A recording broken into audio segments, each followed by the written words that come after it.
Unafika mwisho wa mwezi, unatazama simu yako, unafungua app ya bank, salio halijarudi. Kila mara unaanza upya, unajiuliza, kwa nini kila mara ni mimi? Umejituma, umefanya kazi, lakini bado pesa inakukimbia. Ukweli ni huu, pesa haijali nani unamjua, pesa inamheshimu yule anayejua. Kuna sheria za siri ambazo zimekuwa zikitawala ulimwengu wa kifedha kwa maelfu ya miaka. Matajiri wanazitumia kimya kimya, masikini wanazibeza bila kujua. Leo nitakufunulia sheria 12 za fedha zisizopitwa na wakati. Sheria zilizotoka kwenye vitabu kama The Richest Man in Babylon, Think and Grow Rich, Rich Dad Poor Dad na The Psychology of Money. Lakini usidanganyike, haya si maneno ya motisha, bali ni kanuni za ulimwengu wa pesa. Karibu kwenye channel ya Fikra Chanya. Bonyeza subscribe kwa sababu safari tunayoianza leo inaweza kuwa mwanzo wa uhuru wako wa kifedha. Ukweli wa kisaikolojia ni huu: pesa sio tatizo, ni kioo cha tabia zako. Watu wengi wanalia kuhusu ukosefu wa pesa, lakini hawabadili mfumo wao wa fikra.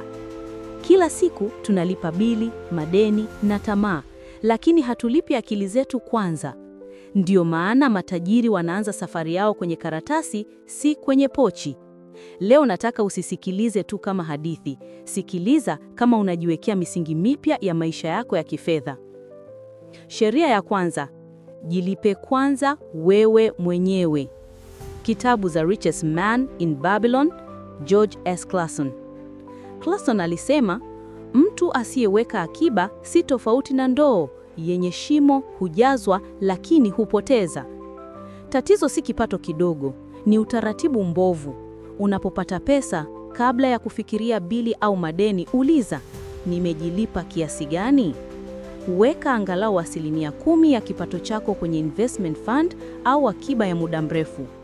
Usisubiri kuwa na milioni, anza na kidogo. Hiyo ndio mbegu ya uhuru wako wa kifedha. Sheria ya pili: tofautisha kati ya matumizi na uwekezaji. Kitabu Rich Dad Poor Dad. Robert Kiyosaki alisema, rich people buy assets, poor people buy liabilities. Kila pesa unayoitumia ipe kazi ya kurudisha na rafiki yake. Nunua kitu kinachorudisha mapato, si kitu kinachopoteza thamani mara tu unapotoka dukani. Tajiri haulizi bei ni shingapi, anauliza kitaniingizia nini? Sheria ya tatu: usitumie fedha ambazo hujazipata. Kitabu The Total Money Makeover. Dave Ramsey alisema, debt is the illusion of wealth. Ukikopa ili uonekane tajiri, utabaki maskini kuonekana. Mikopo ni silaha, ila mkono usio na nidhamu ukishika silaha ni maafa. Tumia mikopo tu pale ambapo inaleta returns, biashara, elimu au mali inaozalisha. Sheria ya 4: jifunze kuongeza thamani yako. Kitabu Think and Grow Rich, Napoleon Hill. Hill alisema, the man who does more than he is paid for will soon be paid for more than he does. Fedha ni kioo cha thamani unaoitoa duniani. Usitafute kazi yenye mshahara mkubwa, tafuta namna ya kuwa mtu mwenye impact kubwa. Kadri unavyoongeza thamani yako, ndivyo dunia itakavyolazimika kukulipa.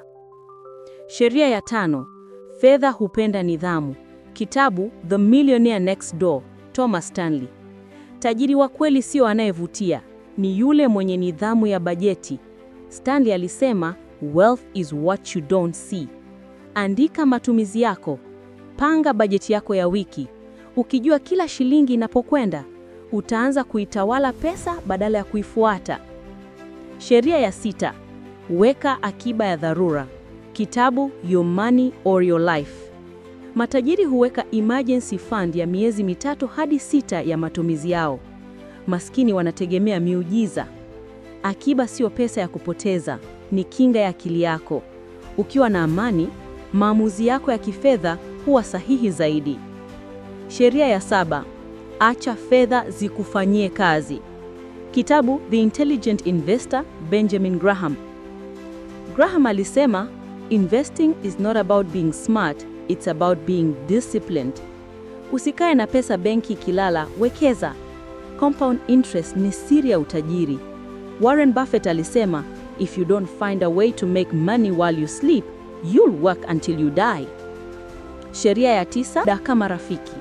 Kitabu The Compound Effect, Darren Hardy. Watu wengi wanataka matokeo ya haraka, lakini matajiri wanajua siri iko kwenye muda. Uwekezaji mdogo unaofanyika kwa muda mrefu unashinda mkubwa unaocheleweshwa. Muda ni silaha ya siri ya pesa.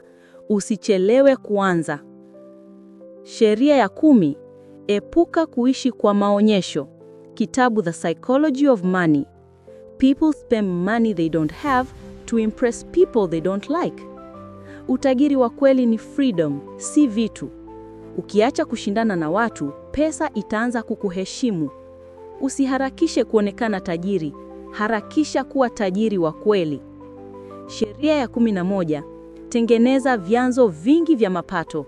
Kitabu Multiple Streams of Income, Robert Allen. Matajiri wana vyanzo vya kipato angalau vitatu. Mfano, kazi yako, uwekezaji na biashara ya dijitali. Kila chanzo ni kinga dhidi ya dhoruba ya kifedha. Fikiria kama creator, si kama mfanyakazi tu. Sheria ya 12, tumia fedha kwa hekima. Vitabu Principles, Ray Dalio and The Giving Pledge. Watu matajiri hujua siri ya kutoa kwa busara. Sadaka, kusaidia au mentorship sio hasara, ni spiritual investment. Fedha inapita mikononi ya wale wanaoacha dunia iwe bora zaidi. Sheria ya 12, elimu ya fedha ni uwekezaji bora zaidi. Vitabu Rich Dad Poor Dad na The Richest Man in Babylon. Kiyosaki alisema, financial education is the foundation of freedom. Usitafute pesa, tafuta maarifa. Soma vitabu, tafuta mentor, elewa mfumo wa fedha unavyofanya kazi. Elimu ya fedha ndiyo riba isiyoisha. Tajiri akipata pesa anajiuliza, nitawekeza wapi? Maskini akipata pesa anajiuliza, nitanunua nini? Tajiri huchukua muda kupanga, maskini huchukua muda kulalamika. Utajiri sio bidhaa, ni matokeo ya maamuzi madogo yaliyofanyika kwa uthabiti. Sheria hizi 12 si za matajiri, ni za yeyote anayetaka mabadiliko. Pesa sio lengo, ni matokeo ya nidhamu, elimu na thamani unayoleta. Swali langu ni moja. Ni sheria gani leo utaanza kuitumia? Andika kwenye comment hapa chini.